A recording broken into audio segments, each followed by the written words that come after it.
Bonjour à tous et bienvenue sur la chaîne Forza. Donc j'espère que la dernière vidéo sur le deck KP vous a plu. Donc on continue encore la série Road to CDF avec un nouveau deck. Comme je l'ai dit la vidéo précédente, les survivants de la banise. Donc aujourd'hui on va s'attaquer à Baby Bleu. Donc pourquoi Baby Bleu? Comme KP, pour moi c'est un deck avec un engine très fort qui reste encore un sleeper dans la méta. Comme KP, c'est un deck qui va être un peu passé sous les radars. Vous pouvez vous pointer un régio, un local où vous voulez gagner, ou au CDF, et il y aura 0 carte de side sur votre deck. Vous pouvez faire des grosses surprises. Surtout Baby Bleu qui avait une Silver Bullet qui était assassine sur lui. Maintenant qu'il en est libéré, parce que quasiment personne va sider ça, vous pouvez faire un très bon coup. Donc Baby Bleu, ses forces. Déjà, c'est d'être un deck bleu. Voilà. Déjà c'est une force en ce moment dans la méta puisque c'est la seule couleur qui n'a pas été impactée par la baniste.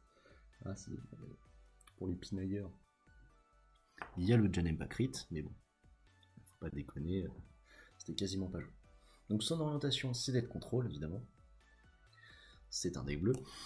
Est-ce qu'il a beaucoup de free slots? Évidemment il a énormément de free slots dans le deck, c'est même incroyable. Il a une engine qui est très puissante mais qui prend très peu de place, donc c'est cadeau.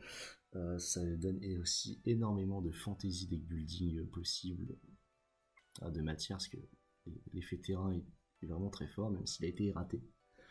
Ce qui rend le deck un peu moins bête pour des decks qui n'ont pas de réponse, un peu moins... avant, des fois, il n'y avait pas forcément besoin de se creuser la soupière pour défendre face à certains decks qui est très peu d'attaque. Maintenant, il va falloir séquencer, il va falloir essayer d'être rentable.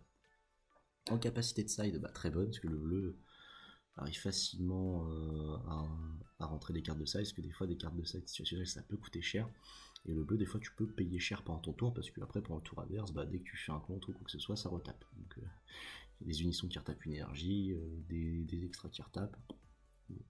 C'est le paradis des énergies, la couleur bleue, donc du coup vous pouvez vous permettre d'avoir des cartes qui coûtent plus cher que dans les autres couleurs.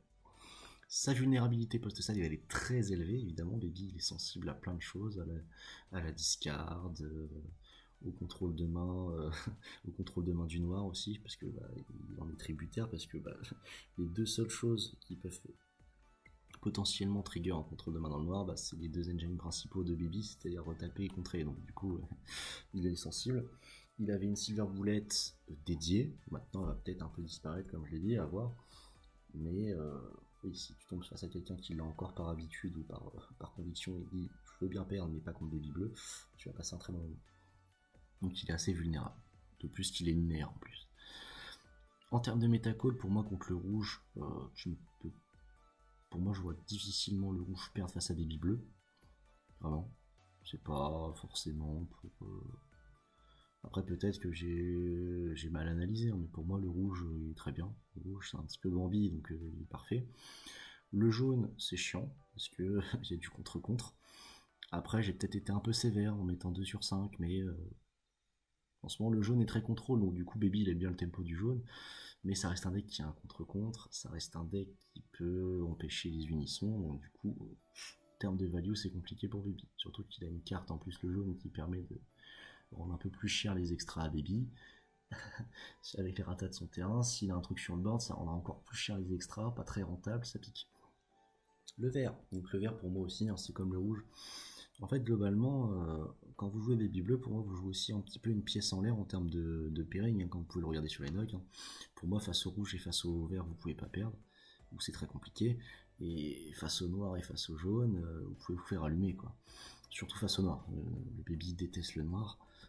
Ça lui fait très mal, à part Hatchak, parce que Hatchak il est une couleur qui n'a pas de défense et je vous la défense. Donc du coup, contre le bleu, il est mort dans le film. Voilà, il n'a pas de grosse tête carte de défense. Contre le bleu, il est vraiment mort dans le film. Donc pour Baby, il va manger tout cru un Hatchak. Ça c'est cadeau pour lui. En termes de prix, c'est un deck qui coûte assez cher. Le bleu est une couleur qui coûte très cher historiquement dans le jeu, parce que c'est une couleur qui est beaucoup affectionnée par les joueurs. Et souvent les cartes contrôle, c'est des cartes qui sont très fortes, donc du coup elles coûtent cher. Voilà. Après dans certaines méta aggro, elles coûtent cher pour rien parce que vous n'avez pas le temps de les jouer. Mais là dans cette méta là, vous inquiétez pas que vous avez le temps de jouer les cartes, donc elles vont coûter cher. En termes d'engine, 3. Voilà, je mets 3 sur 3. En termes d'engine, l'engine il est au top. Allez, si on pinaille, on met 2 parce que le terrain a été touché. Et encore, pour moi, ça reste très très fort. En termes de skill cap, 3. Avant, j'aurais mis 2. Même dans certains match-up, 1, parce que dans certains match-up, il y a très peu d'attaques, t'as juste à faire un compte partout et t'as gagné.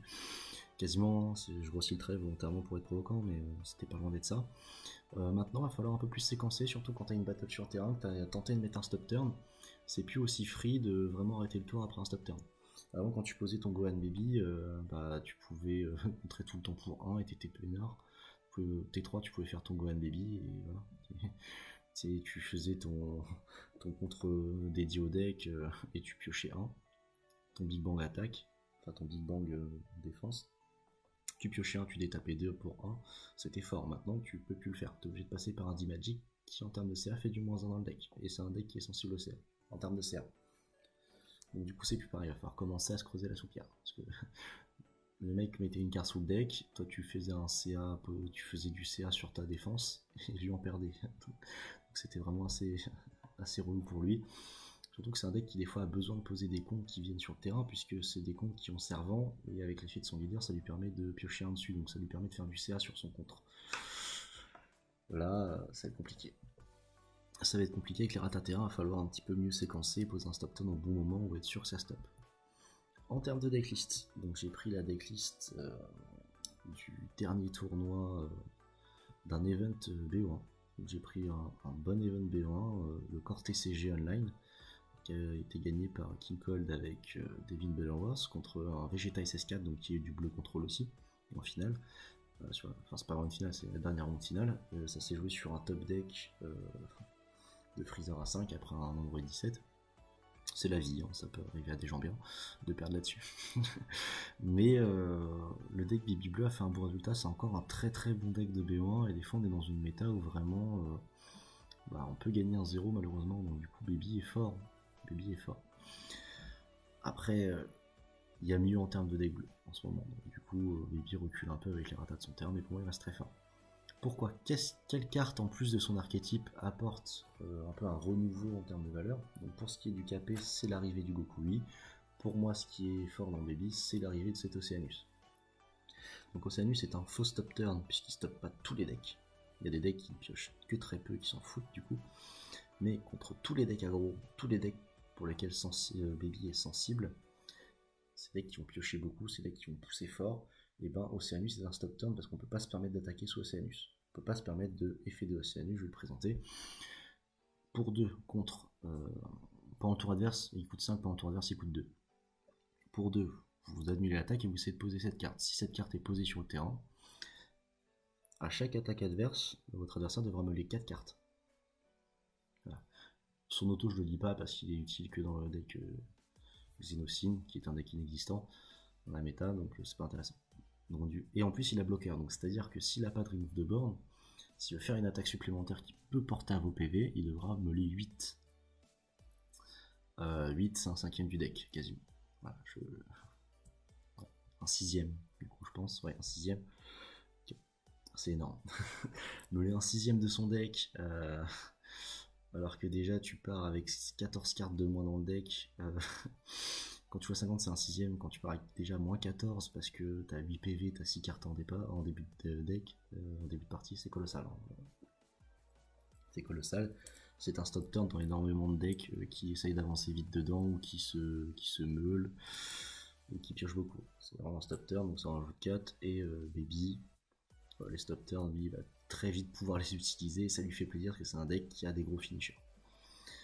Donc son engine principal, c'est sa planète, c'est ce qui fait un peu tout le deck. Donc le permanent de sa planète, c'est que ça enlève de 1 le coût de toutes les cartes qui ont la capacité contre et qui sont mono bleu. Si toutes vos énergies sont mono bleu. Donc ça c'est fort. Le leader, non éveillé, tout ce qui est le plus simple, hein, il tape le leader hydro 1.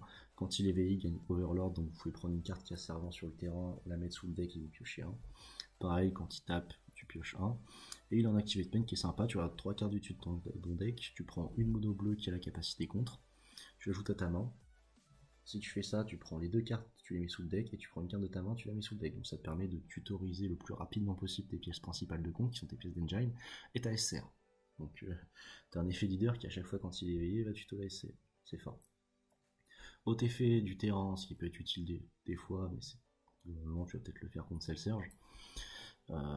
Tu prends un PV et après tu mets une carte de ta main sous le deck. Donc ça te permet de t'auto-éveiller quand tu veux. Par exemple, ton adversaire peut pas te laisser à 5 et après te mettre une grosse double frappe pour passer à 3. Parce que quand t'es à 5, tu vas prendre un PV, tu vas mettre une carte sous le deck et tu vas t'éveiller direct, tu draw 2 et voilà, tu passes en mode éveillé, t'es content.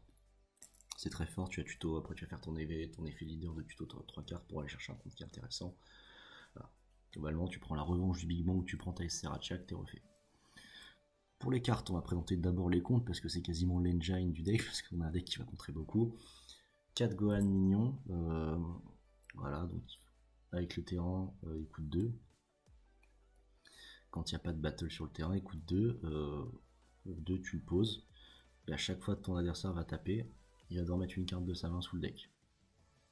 Donc, il va faire du CA négatif à chaque fois qu'il va attaquer, alors que tu as un deck qui peut facilement contrer les attaques. Donc à chaque fois il va être constamment dans le flou de se dire faut que j'attaque pour tuer ce deck là parce que c'est un deck qui va m'allumer plus tard s'il va me terminer avec un fou 10 ou un Android 17 si je t'attaque pas, mais en même temps si j'attaque et qu'il contre, je perds du CA. C'est comme ça, c'est la vie. En plus il a servant, donc du coup vous pouvez faire une bonne attaque 25 000 avec pour gérer du board par exemple, parce que vous êtes sensible au board. Et après vous faites l'effet leader et vous récupérez une draw dessus. Donc il peut vous faire un CA de ce contre. Et c'est un stop turn, c'est très fort. La plupart des stop turn, normalement ils font du -2 en 1, pas lui. Lui c'est pas Topo, c'est pas Bouvert, c'est pas Océanus. Lui il peut faire du CA neutre, donc c'est assez fort. Autre carte compte intéressante, le fameux D-Magic, même si beaucoup de deck baby le cuttaient à 3 avant les ratas du terrain. Parce que c'était une carte qui faisait perdre en CA, c'était un compte qui faisait perdre en C. Donc du coup c'était chiant. Les gens préféraient jouer de la Bula par exemple, qui était pour 1, tu jouais une battle, mais elle avait servante, après tu la mettais sous le deck et du coup tu faisais du CA. Maintenant avoir du board c'est chiant, maintenant quand t'as du board faut l'assumer. Donc du coup tu rejoues du D-Magic parce que quand tu fais un stop turn, souvent T3 baby il fait stop turn baby bleu, il fait stop turn Gohan ou un Océanus, et du coup maintenant si t'as une open, tu peux faire que D-Magic pour redétaper 2 et pouvoir enfin faire la revanche du Big Bang. C'est pour ça que je disais que ça demandait un peu plus de skill cap, donc ça reste pas fou parce que t'as quand même une réponse adéquate à la situation. Donc, globalement, quand tu le connais en termes de séquencing, c'est facile à faire. Mais des fois, quand tu es obligé d'un peu de. Je pense que c'est un deck vraiment maintenant, quand tu es obligé d'improviser, il est beaucoup plus dur à manœuvrer qu'avant. Avant, c'était vraiment tu comptes. Des fois, c'était débile. Dans les autres cartes intéressantes, il y a le Vegeta promo. Donc, lui, il peut avoir l'effet de tu choisis une carte sur le terrain, tu négates ses effets et tu la mets sous le deck. Donc, c'est fort. Ou sinon, pour 2, si t'as pas de board, il coûte pour 3, -1 potentiellement avec le terrain. Et si votre adversaire joue une carte qui a un coût de 2 ou moins, non, elle va sous le deck à la place. Donc c'est fort et tu le joues. Donc il a 20 000 de puissance, c'est quand même assez fort. Ça permet par exemple de jouer des cartes qui sont imposantes sur le board, qui vont être dures à gérer en termes de puissance de frappe et tout. Baby hop il dégage. Par exemple un bon démigra à 5 dans le noir, hop ça dégage. La revanche du Big Bang, donc pour 2, potentiellement 1 avec le terrain, tu pioches 1, tu comptes l'attaque, tu pioches 1, tu détapes 2. Donc c'est très fort, ça fait du +1 en termes d'énergie, comme D-Magic. Et tu draw, donc c'est colossal. 2 CP Trunks. CP Trunks, t'as pas de board, il coûte 4 dans le deck. Il coûte 4 si t'as pas d'unisson. Si t'as d'unisson, il est gratuit, hein, évidemment. 2, je trouve ça un peu léger, mais en même temps, ça se tient dans cette méta. On est dans une méta qui est pas propice aux unissons si tu joues contre le jaune. Donc du coup, ton CP Trunks, c'est un peu une main morte quand tu joues contre du jaune. Et là, la première unisson, elle arrive T4, hein, donc du coup, la majorité de ta game, tu l'as fait sans unisson, donc c'est pour ça que le CP30 c'est x2. Ça se tient parce que tu peux le tuto avec l'effet leader, donc si t'en vois pas un de la game, tu peux en prendre un avec l'effet leader, donc c'est intéressant. 4 Senzu parce que c'est toujours bien contre du Gotol, du Go Wide, avec des decks qui vont avoir une grosse présence board et qui vont taper avec plein de petites frappes. Donc c'est cool d'avoir du Senzu défensif. Il n'y a pas d'autres contre, vraiment il n'y a pas d'autres contre. Si, il y a le Baby A5, voilà. Baby A5, le fameux contre le CP pour une carte qui a 7 ou moins. Triple frappe, quand il vient, il prend une carte en en barrière, il la met sous le deck, il draw. C'est fort, c'est vraiment une carte très très forte, mais le deck peut pas se permettre de jouer parasitique à l'heure actuelle, donc du coup, voilà, tu joues que x1, c'est hyper situationnel. L'unisson maintenant fait quasiment partie de l'engine Baby, hein, parce que cet unisson au bout, c'est un miracle pour Baby, c'est incroyable. On peut faire des choses exceptionnelles avec. Tu poses l'unisson pour 4, au tour tu draw 1, à la fin du tour tu retapes 1, il Et Baby Bleu, quand il n'a pas de présence sur le board, avec une énergie, il peut tenir un tour de défense total. Hein. Il est là, donc du coup ça lui donne accès à un CP Trunks. Avec Baby, il peut gérer une battle quand une battle attaque avec son -1. Il peut bloquer une autre attaque. Il peut faire en revanche Big Bang ou des tapes de Piochien. Il peut faire un Dimakick, il peut faire un Senzu. Il peut faire un stop turn après quand il a bien retapé ses énergies. Ou alors il peut faire Baby Attack directement. Qui peut tutoriser avec l'effet leader. Baby Attack, hein, on te rappelle. Si vous avez 3 énergies, vous avez juste à défausser une carte. Et vous le jouez, l'effet de son compte, c'est votre adversaire ne peut plus attaquer jusqu'à la fin du tour. C'est Wish Juge des dieux, quoi. Donc ça reste très très fort. L'engine bleu est très forte. Il a opté pour 4 super combos qui font draw. Je pense que c'est un bon choix. Après, il y en a. Parce que malheureusement, avant les Rata, on jouait du Galactic Buster dans ce deck là. Donc on jouait du Zeno Super Combo. On jouait du Boujak. Maintenant, c'est fini. On veut plus de board en fait. Pour pouvoir faire du stop turn. Maintenant, dans Baby, quand tu vas poser une carte, c'est pour terminer la game en termes de battle. Oceanus est intéressant parce que c'est un stop turn qui a bloqueur. Et qui a 5000 de puissance. Donc dès que tu as bloqué une attaque, à moi. Donc du coup. Son effet est permanent à partir du moment où il est posé par l'effet de son compte, donc même s'il est posé contre du jaune et que le jaune negate ses skills, bah, tu t'en fous, l'adversaire va quand même devoir meuler. Et donc du coup, dès que l'adversaire va attaquer, tu vas bloquer, il va être pété, donc du coup, hop, ton terrain, les ratas de ton terrain n'est plus pénalisant directement. Il va jouer 3 gorilles Draw 2 parce qu'il est sensible au end control. Il va jouer Piccolo et Sangohan parce qu'il est sensible au battle d'un coup de 3 au moins, par exemple surtout celle du noir qui vont faire warper. Il joue un Jiren Mendek pour le Turn in the Tide parce que lui il arrive tout le temps des tours de Turn in the Tide, donc s'il a une bataille de deck control, bah, c'est chiant pour lui de se prendre Turn in the Tide parce que son tempo à lui est propice à prendre Turn in the Tide. Donc comme c'est du B1 il le side pas, même si je pense qu'en mettre un main deck c'est une bonne chose. Il joue 2 Renaissance de la Justice parce qu'il joue 2 Freezer à 5. Freezer à 5 il faut de l'énergie rouge, il peut pas se permettre d'avoir de l'énergie rouge parce que ça va à l'encontre de l'engine de son deck. Donc du coup il joue cet extra là x3, non x2.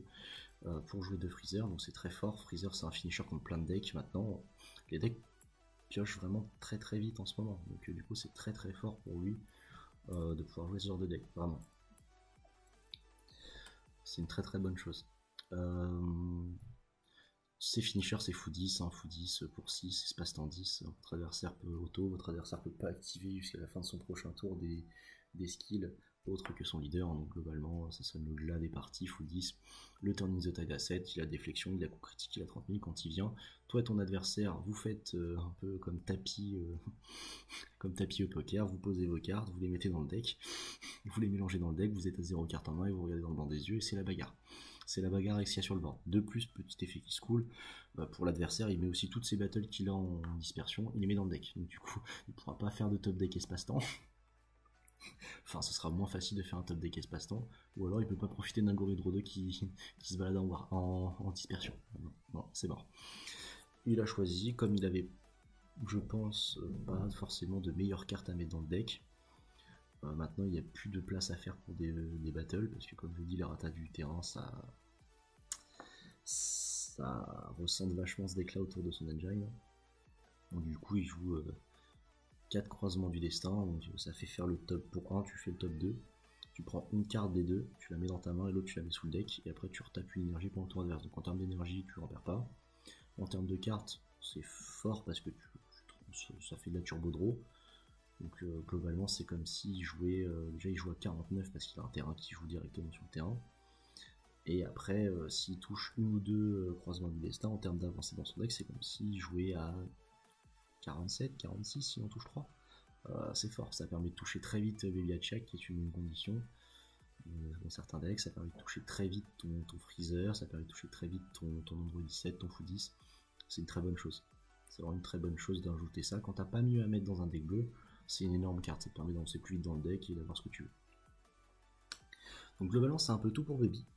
La vidéo est un peu moins longue que les autres, parce que Baby, il a un engine qui est assez linéaire. Hein. J'ai augmenté le skill cap parce que comme je l'ai dit, quand vous allez devoir improviser, ça va être un casse-tête.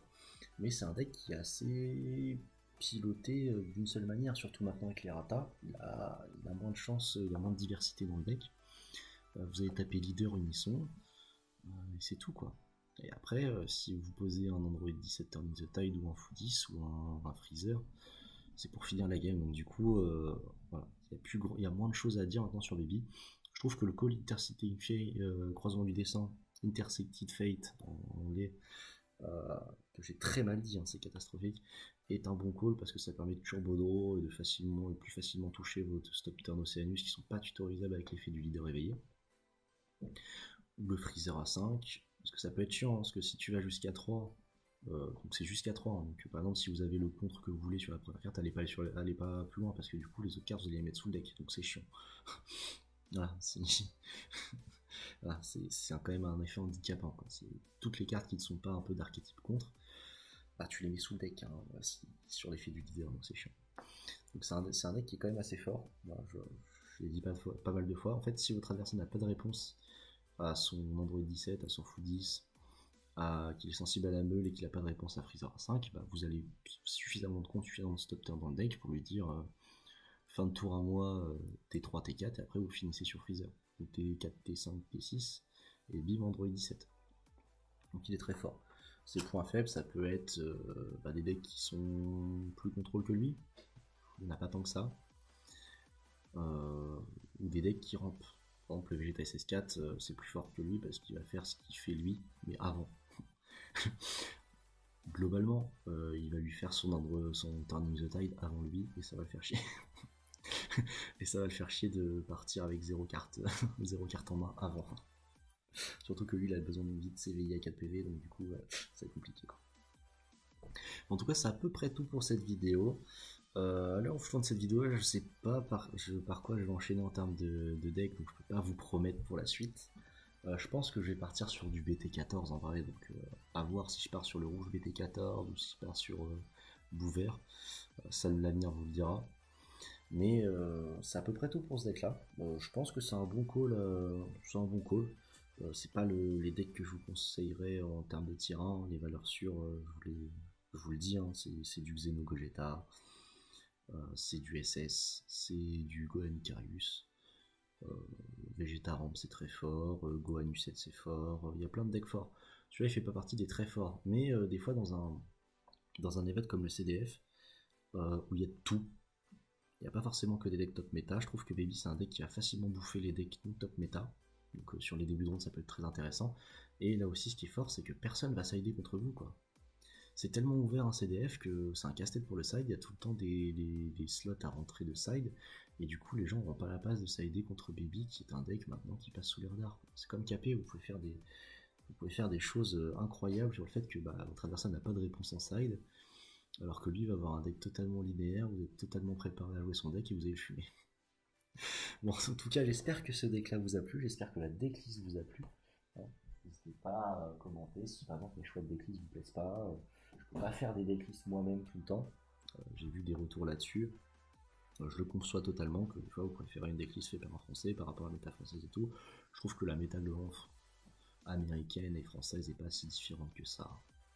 Sur ça, à quelques différences près, mais globalement les decklists se ressemblent à 3-4 slots près.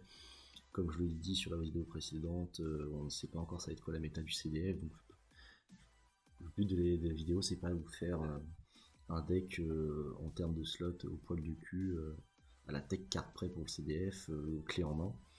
Le but c'est de montrer les archétypes, d'expliquer le deck, un peu la mécanique, de donner aussi envie de jouer certains decks.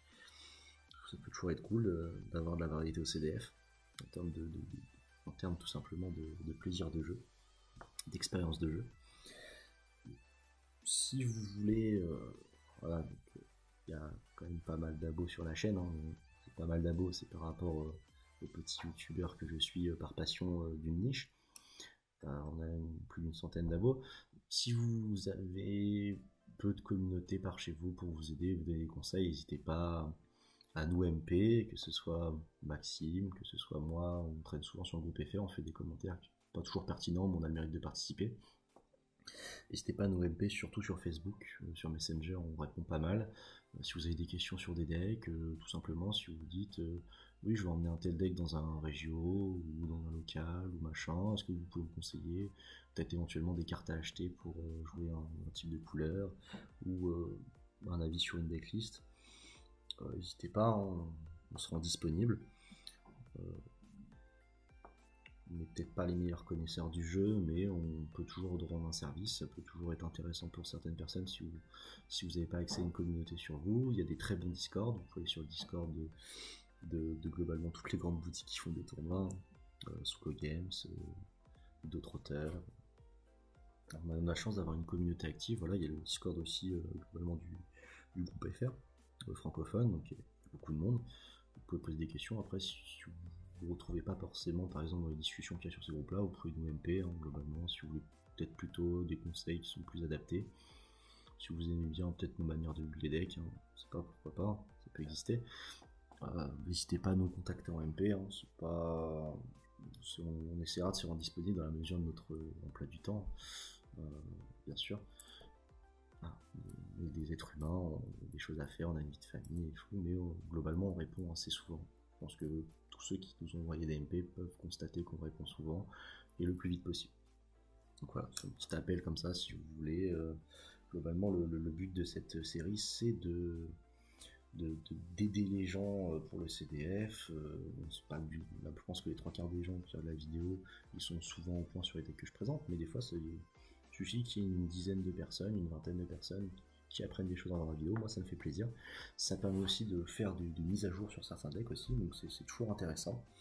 Donc n'hésitez pas à nous MP si vous avez des questions, envoyez des commentaires sur YouTube si vous avez des réclamations, des avis, des réactions par rapport à ce qu'on propose comme contenu, ou globalement des choses que vous voulez voir changer sur la présentation de la chaîne ou les vidéos. C'est bon d'en parler, là je profite de Baby qui avait un engine qui était présentable en 20 minutes pour aller vers les 30 minutes, qui est un peu le format standard pour ce genre de vidéo, pour faire cette petite aparté.